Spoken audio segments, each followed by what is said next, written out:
역대상 4장 9절 10절 말씀 우리 같이 읽으실 때 살아계신 하나님의 음성으로 들으시기를 바랍니다. 같이 읽겠습니다. 야베스는 그의 형제보다 귀중한 자라. 그의 어머니가 이름하여 이르되 야베스라 하였으니 이는 내가 수고로이 낳았다 함이었더라. 야베스가 이스라엘 하나님께 아뢰어 이르되 주께서 내게 복을 주시려거든 나의 지역을 넓히시고 주의 손으로 나를 도우사 나로 환난을 벗어나 내게 근심이 없게 하옵소서 하였더니 하나님이 그가 구하는 것을 허락하셨더라. 아멘. 믿음의 기도는 모든 장애를 극복하게 합니다. 우리들은 수시로 하는 기도가 자칫 잘못하면 형식만 갖추는 기도가 아닌가 하는 그런 생각을 해봐야 되는 겁니다. 신앙생활에 있어서 기도와 말씀은 항상 함께 가는 것입니다. 그래서 내가 기도하지 않고 말씀을 모르고 신앙생활을 할 수가 없죠. 기도와 말씀은 손등과 손바닥처럼 항상 같이 있는 겁니다. 그래서 주님께서 원하시는 기도는 오직 믿음의 기도일 뿐이다 하는 겁니다. 미국의 어느 농촌에 오랫동안 비가 내리지 않았습니다. 그 지역 주민들은 교회에 모여서 하나님 앞에 비를 내려달라고 간절하게 기도하게 되었습니다. 기도가 끝나 집으로 가려는데 밖에서 이미 비가 내리고 있었습니다. 우산이 없어 그들은 자리에 주저앉았지만은 한 어린 소녀만은 어른들 틈에서 우산을 들고 나오는 것이었습니다. 그 소녀는 기도가 응답되리라는 믿음이 있었기 때문에 미리 우산을 준비했던 것입니다. 이것이 바로 믿음의 기도의 자세라고 하는 겁니다. 유다 자손들의 족보 속에서 특히 눈에 띄는 사람이 바로 야베스라고 하는 사람입니다. 본문은 야베스가 그 형제들보다 귀중한 자라 이렇게 기록하고 있습니다. 야베스의 가족이 많이 있고 족보도 많이 있어서 조상들이 많이 있었지만은 그 유다 지파 중에서 유다 사람들 중에서 특히 야베스라고 하는 사람이 귀중한 자, 즉 존귀한 자였다. 이렇게 성경은 기록하고 있습니다. 야베스는 귀중한 자였고 존귀한 자였는데 진실하고 경건하게 기도하는 사람이었기 때문에 귀중한 자 또는 존귀한 자라고 불림을 받았다고 하는 것을 볼 수가 있습니다. 귀중한 사람 야베스는 어떤 믿음을 가진 사람이었을까요? 첫째로 그는 살아계신 하나님을 믿는 사람이었습니다. 야베스라고 하는 이름의 뜻은 고통의 아들이다 라고 하는 뜻입니다. 별 좋은 이름이 아니에요. 부모로부터 고통의 아들이라고 하는 이름이 주어졌다고 하는 것은 환경이 좋지 않았든지 건강이 좋지 않았든지 그렇게 부모가 바랬던 자식이 아니었다고 하는 겁니다. 그러니까 이 자식은 나에게 고통덩어리야. 이 자식은 나에게 고통이야. 무거운 짐이야. 라고 하는 이름을 지어줬다고 하는 것. 별로 환영받지 못한 아들이었을 수도 있었죠. 그렇지만은 모든 좋지 않은 조건을 이길 수 있었던 것은 그의 신앙의 힘이었다고 하는 겁니다. 야베스는 고통의 아들이라고 하는 이름을 가졌지만은 살아계신 하나님을 믿는 사람이었습니다. 그리고 그 하나님께 진실하고 경건하게 기도하는 사람이었습니다. 여러분 우리가 현실을 살아가면서 고통의 무거운 멍에를 다 가지고 있잖아요. 나는 이것 때문에 고통스럽고 나는 이것 때문에 힘들고 나는 이것 때문에 살기 어렵고 나는 이것 때문에 정말 절망에 빠질 수밖에 없고 힘들다 고통스럽다. 누구나 보이지 않는 야베스라고 하는 아들을 우리가 키우고 있단 말입니다. 경제적인 고통, 건강의 고통, 또 여러 가지 개인적인 고통, 단체나 교회나 나라와 민족이나 보이지 않는 야베스라고 하는 이 고통스러운 자식을 우리가 품고 있는 거예요. 그런데 성경은 그 고통스러운 자식을 귀중한 자, 존귀한 자로 하나님이 바꿔주셨는데 고통스러운 자식이 귀중한 자, 존귀한 자로 변하게 된 것은 그가 하나님 앞에 진실하고 경건하게 기도하였기 때문에 그렇다. 이렇게 바꾸어 주셨습니다. 본문 10절에 야베스가 이스라엘 하나님께 아뢰어 이르되, 이제 기도의 제목입니다. 주께서 내게 복을 주시려거든 나의 지역을 넓히시고 주의 손으로 나를 도우사 나로 환난을 벗어나 내게 근심이 없게 하소서. 땅을 달라는 기도가 있습니다. 뭐 성공하게 해달라, 부자가 되게 해달라. 이게 중요한 거예요. 개념이 중요한 겁니다. 야베스의 기도는 간단합니다. 고통스러운 삶을 살고 있는 나에게 복을 내려주시려거든 지역을 넓혀주시고 환난을 벗어나 근심이 사라지게 하옵소서. 알다가도 모를 것 같고 또 모르는 것 같지도 않고 쉬운 내용이지만은 이게 도대체 뭘 달라는 것인가? 복을 달라고 하는 기도는 결코 나쁜 것이 아닙니다, 여러분. 그렇죠? 우리가 하나님께 열심히 구하여서 기왕이면 더 잘 살고 더 잘 되는 것이 좋지 않습니까? 잘못되는 게 하나님이 원하시는 게 아니에요. 하나님은 모든 자손들이 축복받고 부자가 되고 잘 되기를 원하시는 줄로 믿으시기를 바랍니다. 이왕이면 잘 되는 것이 좋죠. 하나님의 본성은 우리를 축복해 주시는 데 있습니다. 그래서 하나님의 자녀들이 건강하고 잘 살고 성공하고 승리하시기를 원하십니다. 찬송가 28장에도 이런 가사가 있죠. 복의 근원 강림하사 찬송하게 하소서. 복의 근원, 하나님은 복의 근원이시고 하나님은 우리에게 복을 주시고 또 우리 모두가 다 복받아 다 잘 되기를 바라시는 하나님의 속성이 복의 근원이라고 하는 겁니다. 사도 요한도 범사가 잘 되고 강건하기를 내가 간구하노라 이렇게 말하고 있습니다. 이왕이면 범사가 잘 되고 형통하고 건강하게 잘 되면 얼마나 좋겠습니까, 여러분? 잠언 10장 22절에도 여호와께서 복을 주심으로 사람으로 부하게 하시고 근심을 겸하여 주지 않으신다 하는 겁니다. 하나님께서 복을 주신다는 거. 그래서 모든 사람들이 정신적으로나 물질적으로나 부하게 하시고 근심을 겸하여 주지 아니하신다. 문제는 우리가 복을 구하는 것 자체가 잘못된 것이 아니라 이 복을 어떻게 누리며 살 것인가 하는 삶의 자세가 더 중요하다고 하는 겁니다. 흐르는 물을 양이 마시면 젖을 만들어내지만 독사가 마시면 무서운 독을 만들어낸다는 말이 있습니다. 주신 축복을 어떻게 사용하느냐에 따라 그것이 결과가 달라진다고 하는 겁니다. 하나님은 모두에게 복을 주십니다. 근데 그 주신 복을 우리가 어떻게 사용하는가 하는 것은 내 책임이라고 하는 거예요. 하나님은 우리에게 넘치도록 채워주실 복을 예비하고 계십니다. 그래서 우리는 열심히 구해야 됩니다.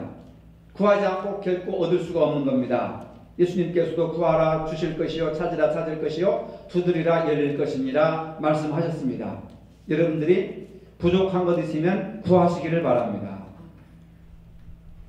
그래서 복을 주시려거든 이 말 속에는 하나님이 복을 주시는 분인 것을 인정을 하는 거란 말입니다.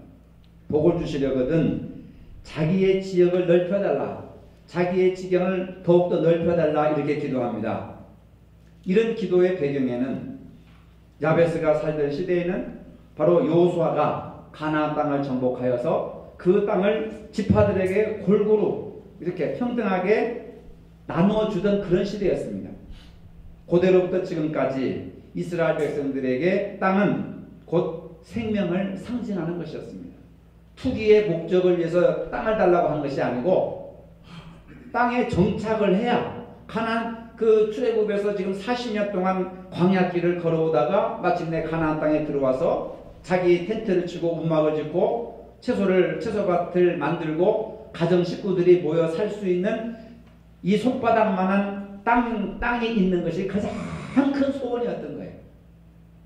근데 가나안에 들어가서도 원주민들과 자주 충돌을 일으키는 겁니다. 땅 때문에 싸우는 거예요.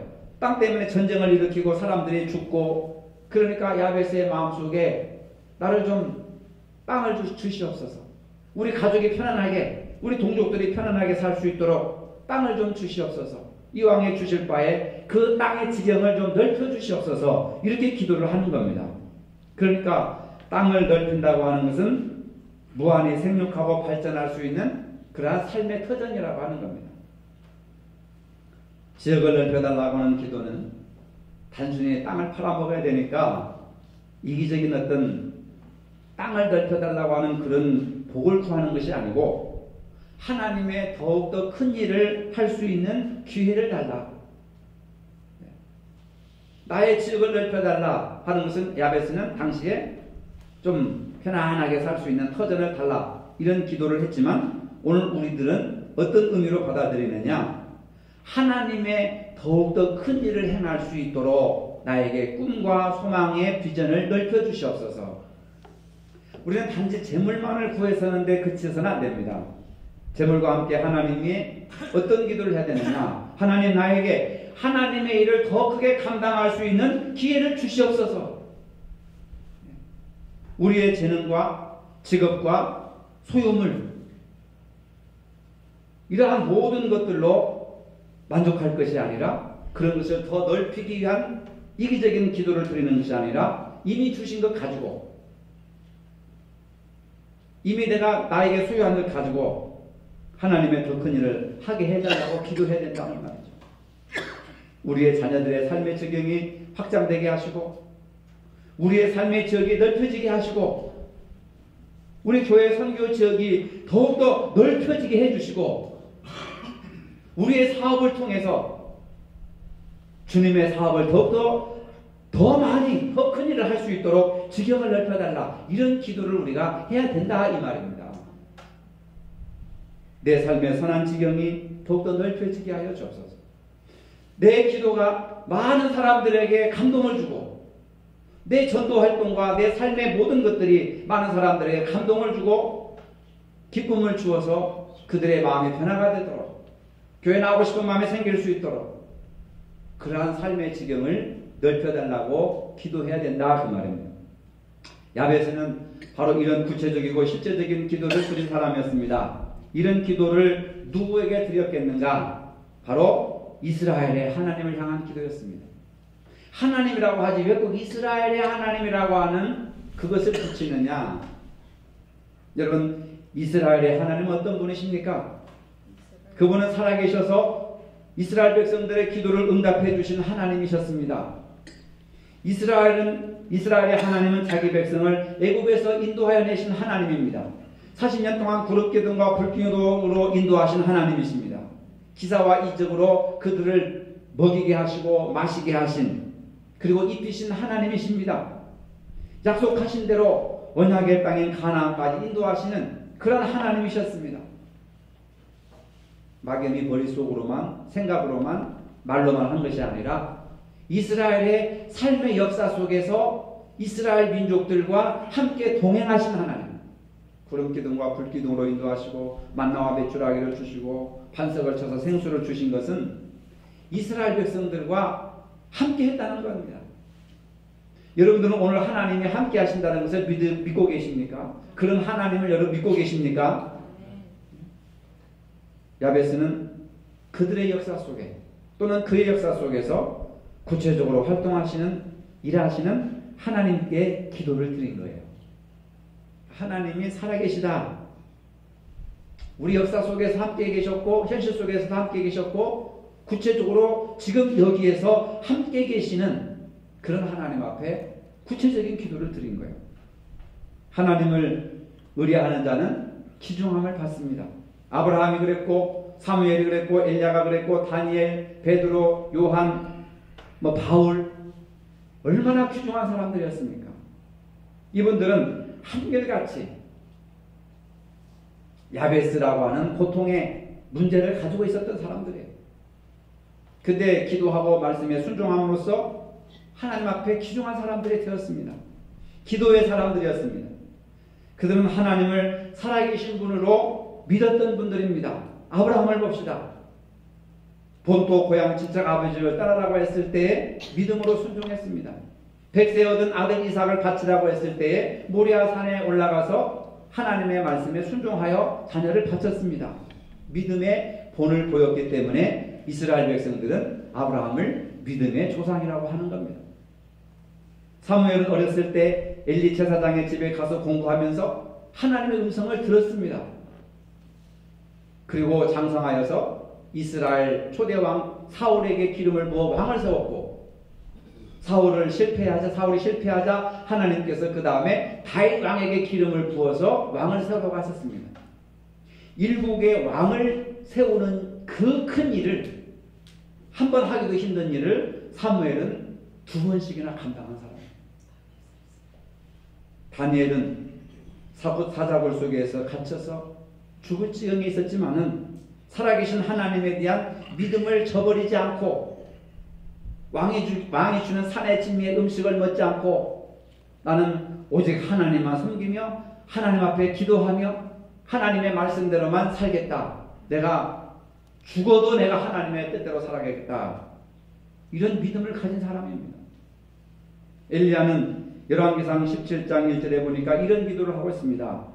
나의 섬기는 이스라엘 하나님 여호와의 사심을 가리켜 맹세하노니, 이 한 말씀 속에서 이스라엘의 하나님, 그리고 여호와의 사심을 가리켜 살아계신 하나님, 우리 역사 속에서 우리 조상들과 함께 계셨고, 그리고 앞으로도 계속 우리와 함께, 우리 후손들과 함께 하실 하나님, 살아계신 하나님을 가리켜 맹세하노니 내 말이 없으면 수년 동안 우루가 내리지 아니하리로다.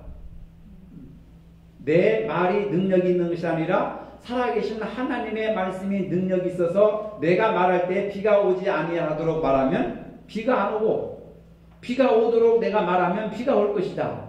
그 모든 말씀을 주장하시고 이루시는 분은 이스라엘의 하나님이시며 살아계신 하나님이시다 하고 고백을 하는 겁니다. 이러한 엘리야의 믿음에 관해 야고보서는 엘리야는 우리와 성정에 같은 사람, 우리와 같이 부족함이 없는 사람, 야베스라는 이름의 고통을 가진 사람, 우리와 같이 보통 사람이었다, 이렇게 기록하고 있습니다. 엘리야도 죽을 고비를 얼마나 많이 넘겼습니까? 아합과 이세벨이 엘리야를 죽이려고 얼마나 많은 노력을 했습니다. 차라리 나를 죽여주세요 할 정도로 고통스러운 가시를 안고 있었던 거예요. 야베스라고 하는 고통스러운 가시를 가지고 있었던 그 엘리야도 살아계신 하나님을 믿고 기도하니 엘리야가 말하니까 비가 오고, 엘리야가 말을 하니까 비가 안 오는, 하늘문이 열리고 하늘문이 닫히는 그러한 능력 있는 사람이었다. 근데 야고보서는 엘리야도 우리가 똑같은 보통 사람이었다. 똑같이 부족하고 고통스러운 문제를 가지고 살아가면서도 하나님 앞에 절대적으로 신뢰하면서 기도하는 사람이었습니다. 그는 기도의 응답을 받았던 사람입니다. 그렇기 때문에 우리도 똑같이 할 수 있습니다 라고 야고보서는 이야기하고 있는 거예요. 여러분, 이분들은 한결같이 하나님 앞에서나 사람 앞에서 귀중한 사람이었습니다. 여러분들이 인생이 성공적으로 인생을 살고 싶고 하나님 앞에서나 사람 앞에 귀중한 사람들이 되기를 원하시거든 오늘 야베스의 기도를 들으시기를 바랍니다. 그렇다면 나는 어떤 믿음으로 살아가고 있는가? 나는 어떤 믿음의 기도를 하고 있는가? 한번 우리가 자신을 한번 돌아봐야 되지 않습니까? 두 번째로 야베스는 자기를 도우시는 하나님을 믿는 사람이었습니다. 야베스는 주의 손으로 나를 도우사라고 했습니다. 주님의 손으로 나를 도와주신다. 하나님의 도우심이 없으면 아무것도 할 수 없다고 하는 절대적인 믿음을 갖게 되는 겁니다. 우리는 때때로 하나님의 도우심이 없어도 부모만 잘 나오면 부모 잘 만나서 배경 잘 만나서 또 주를 잘 대가지고 나는 모든 것을 내 능력으로 내 지혜로 내 판단대로 무엇인가 할 수 있다라고 하는 그런 어리석음을 갖게 될 때가 많습니다. 그러나 결국 우리가 깨닫게 되는 것은 자신의 무능력과 한계를 발견하고 하나님 앞에 나가서 도우심을 간구하게 된다는 거예요. 누가 하나님 앞에 나가서 엎드려 살려달라고 기도하겠습니까? 절박한 문제를 가진 사람. 누가 하나님 앞에 다 도와달라고 울면서 기도하겠습니까? 하나님의 도우심이 아니고는 도저히 문제를 해결할 수 없으니까. 동서남북을 봐도 도와줄 사람이 없으니까 뚫린 하늘을 보고 하나님 나를 도와달라고 기도하는 거예요. 절박하고 절대적인 믿음을 가진 사람만이 기도하는 겁니다. 이 형식적이고 의식적인 기도가 아니에요.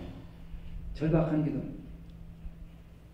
창조주이시며 전지전능하신 하나님보다 자기 능력을 믿는 교만은 실패를 하게 되는 겁니다. 요새 뉴스를 보면은 청와대 비서관들이 줄줄이 묶여가지고 교도소로 잡혀가는 모습을 보면서 머리 좋고 학력 좋고 배경 좋고 가정 엘리트 상계층이고 서울대학 나오고 그런 사람들이 어떻게 저렇게 한순간에 추락해가지고 죄인 꼴로 돼가지고 비참하게 울면서 포승줄에 묶여가지고 교도소로 끌려가고 있는가?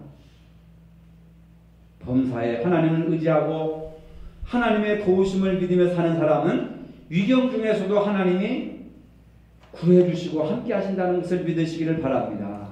권력을 믿었고 자기 머리를 믿었고 자기를 봐주는 사람들을 믿으니까 안 되는 거예요. 범사에 하나님을 의지하고 하나님 앞에 도와달라고 간구하고 기도하는 사람들은 하나님이 피할 길을 열어서 예비하시는 겁니다.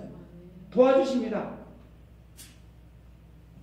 나의 지혜, 나의 분별력, 나의 판단력보다 하나님은 항상 더 높은 생각을 하시고 계시기 때문에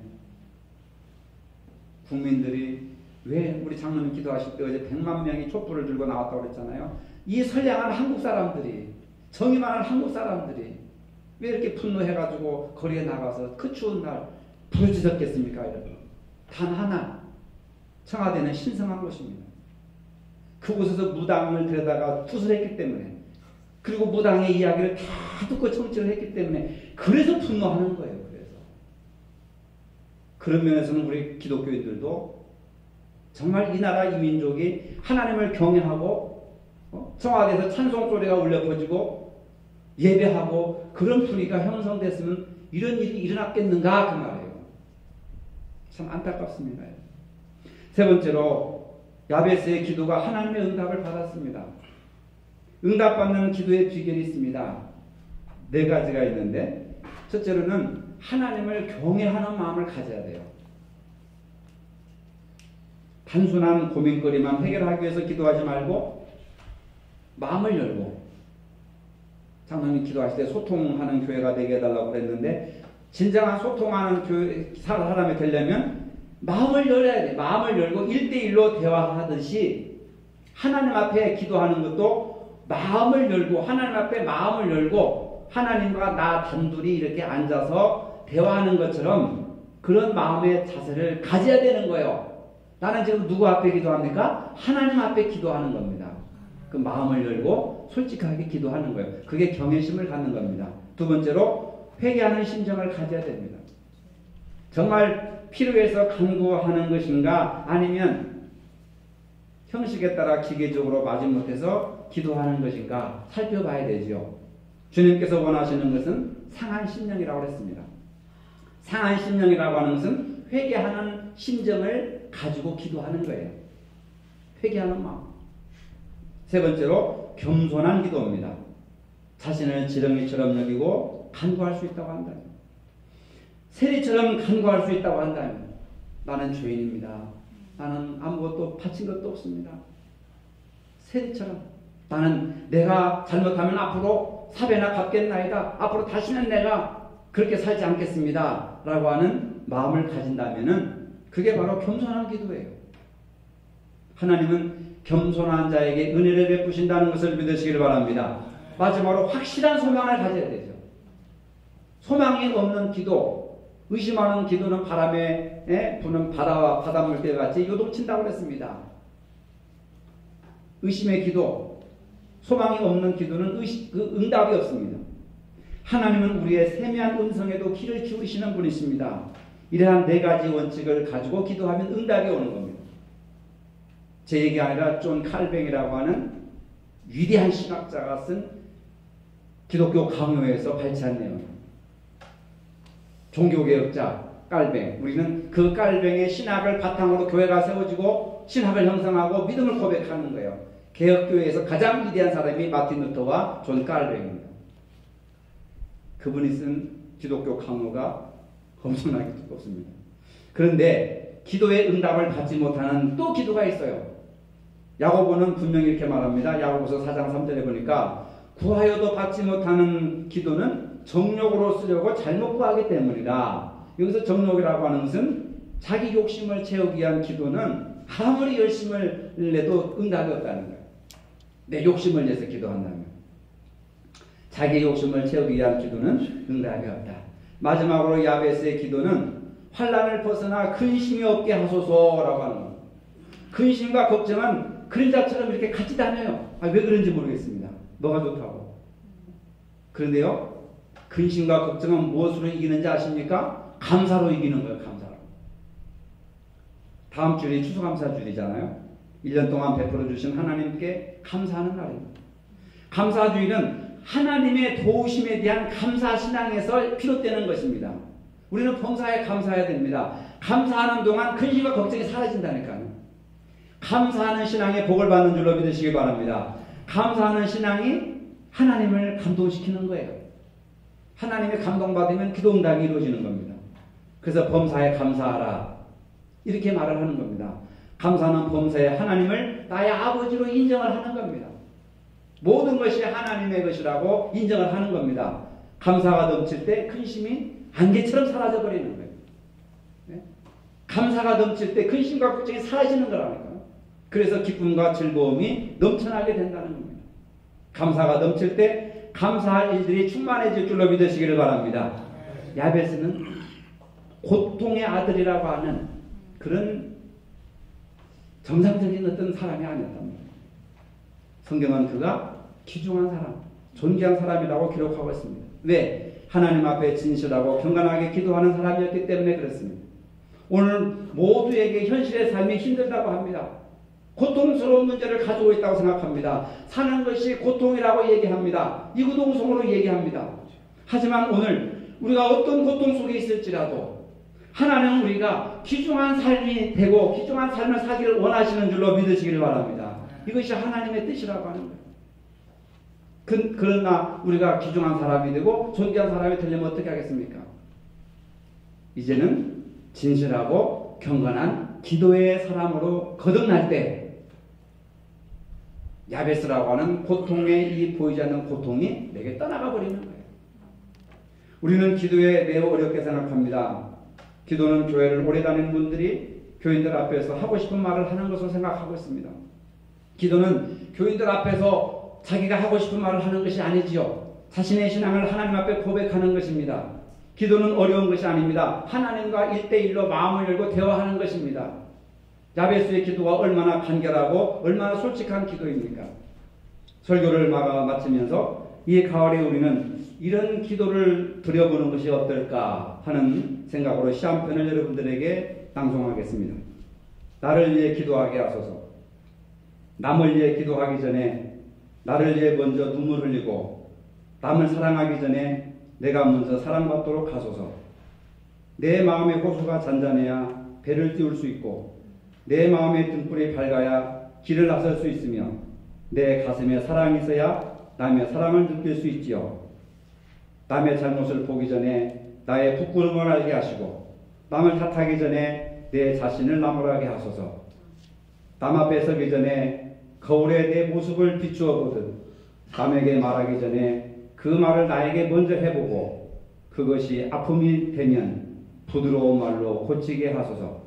그러나 나를 향한 기도를 통해 내가 이기적이 되거나 교만하지 않도록 하시고 언제나 겸손한 마음으로 남을 섬기고 진실로 사랑하게 하소서.